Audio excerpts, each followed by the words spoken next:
Japan gives Trump a terrifying warning. Tensions between the US and North Korea have been rising at an alarming rate in the last few weeks.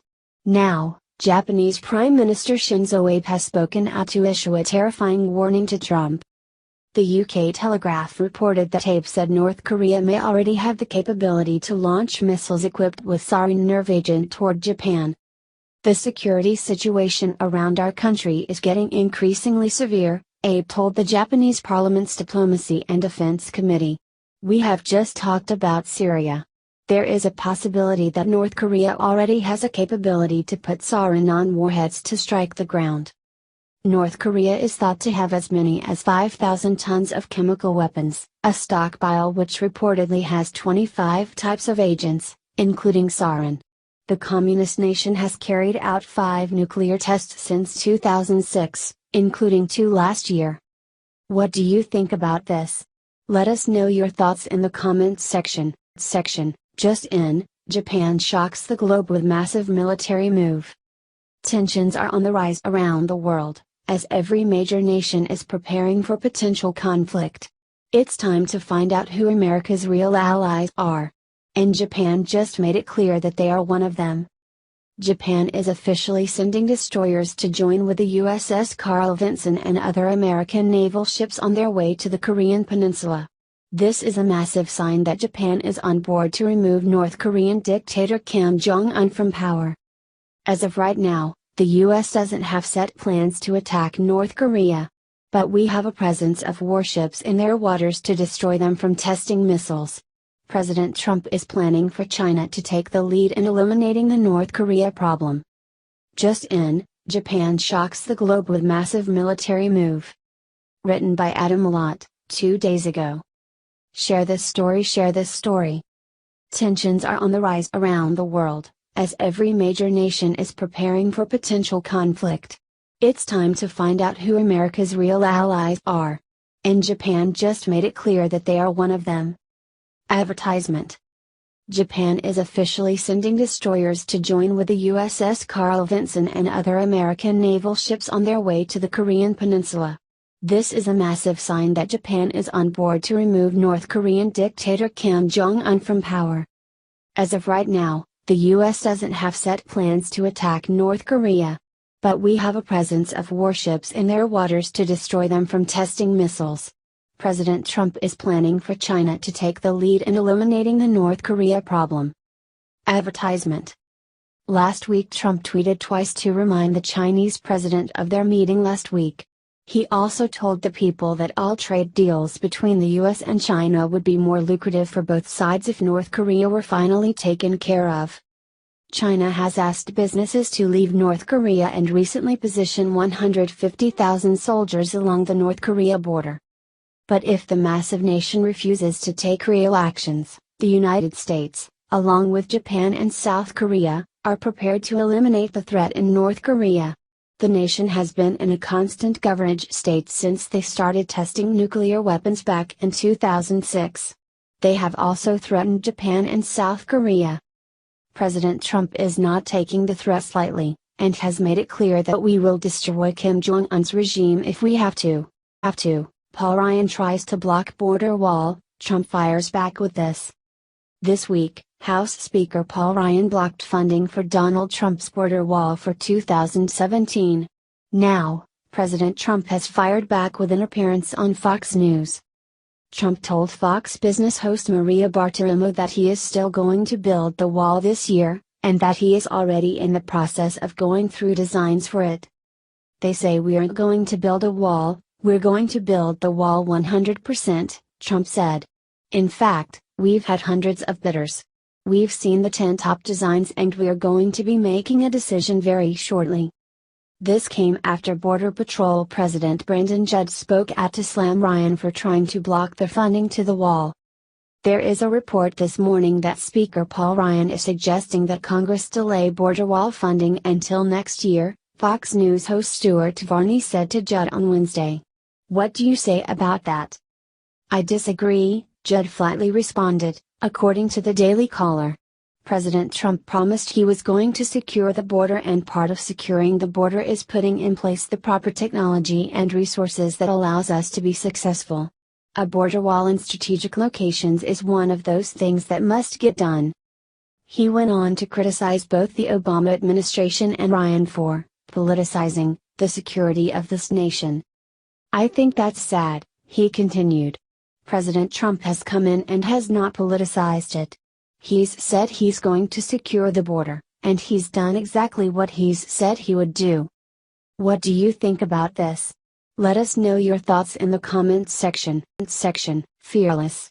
Two birds with one gigantic stone. President Trump vaporizes terrorists and mortifies Obama. This will be a long 4 years, that is without a doubt. What's more, not on account of Donald Trump will come up short. By all signs, the liberals trust the following 4 years will slither by in light of the fact that they completely severely dislike Trump and all his Obama legacy pulverization. For us, it will be to a great degree disappointing 4 years, since we will need to persevere through the consistent whimpering and griping and groaning of the qualification crowd. These individuals are so used to getting their direction that their first real taste of dismissal is playing out like Carrie's prom night. They are whimpering like the youthful people they are, take away a freebie and they go chimp sh on the grounds that frightfulness of abhorrences, they don't get stuff for anything any longer. What's more, let us not overlook that regardless of what number of individuals fall off unemployment, regardless of how far the obligation is diminished, regardless of what number of expense dollars are brought into the administration coffers in light of the fact that duties have been lessened, regardless of what number of wars we remain out of, regardless of what number of good exchange arrangements and cancellation of enterprise controls convey back organizations to the U.S., and regardless of how safe the boulevards in our inward urban areas move toward becoming or the fringe, regardless of how well our streets and extensions are kept up, and regardless of what number of terrorist plots are turned away, and so forth, and so on. The left will never, ever surrender that the Republicans were in charge of any of it. All things considered, Trump and company are at any rate in charge of this. Alan B. West. In just the past week, the Air Force unleashed hell on Al-Qaeda in Yemen, destroying 40 targets. For some context, in just 1 week Trump's administration eclipsed the annual bombing total for any year during Obama's presidency. According to Foreign Policy magazine, under the previous administration, approval for strikes came only after slow-moving policy discussions, with senior officials required to sign off on any action. The Trump administration has proven much quicker at green-lighting attacks. President Donald Trump's readiness to order military action stands in contrast to the previous administration. When Obama's National Security Advisor Susan Rice ran the policy-making process, stuff moved like molasses through the National Security Council, much to the frustration of military planners at U.S. Central Command. A former senior defense official, who spoke on condition of anonymity, told Foreign Policy. The interagency discussions allowed plans to languish for weeks while debates swirled over when and how to act. The change in policy here? Allowing the military to actually act on the intelligence they've gathered.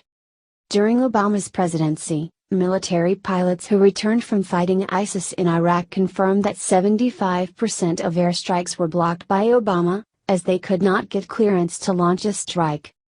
We were at war during Obama's entire presidency, we just did not fight it. Only one more case of how Trump and Obama contrasted in their way to deal with the leader of the free world position. Obama trusted that the world everywhere was better at advising the United States how to carry out their occupation, while Trump trusts that the world everywhere is in an ideal situation, quiet down and observing real authority in real life. What do you think about this?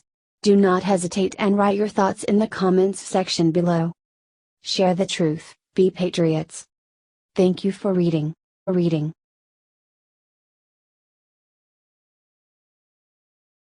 Trump steps off plane in Florida for Easter, look what's right behind him. President Donald Trump landed in Palm Beach, Florida on Thursday night to spend Easter weekend at Mar-a-Lago with his family. Daily Mail reported that Melania and Barron flew to Palm Beach separately from Donald Trump in a different government jet, landing minutes after he did. The duo flew in from New York City, as Barron just had his last day of school before his spring vacation. Advertisement. Liberals are furious at Melania for flying separately, as the cost of her trip on the government aircraft is being estimated at $100,000 in tax dollars. Even Judicial Watch President Tom Fitton thinks the Trumps are going a bit overboard in spending taxpayers' money on their travel plans. Taxpayers are on the hook for each trip. We have a right to expect that the president be a steward of these funds, and funds that he has direct control over, because he decides whether to go or not, Fitton said.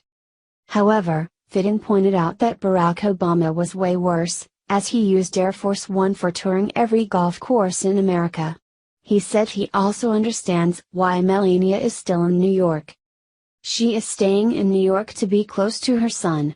Should she be punished? Should the Trump family be punished by not being able to travel where the president is going to be on a holiday like Easter? Fitton asked. What do you think about this?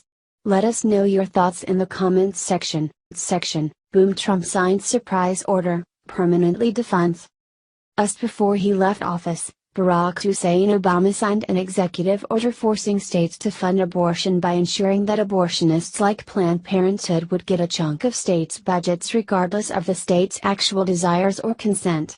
Less than 3 months into his presidency, Donald Trump has done away with this ridiculous order. Louder with Crowder reported that Trump just signed a bill to nix an Obama-era rule that blocked states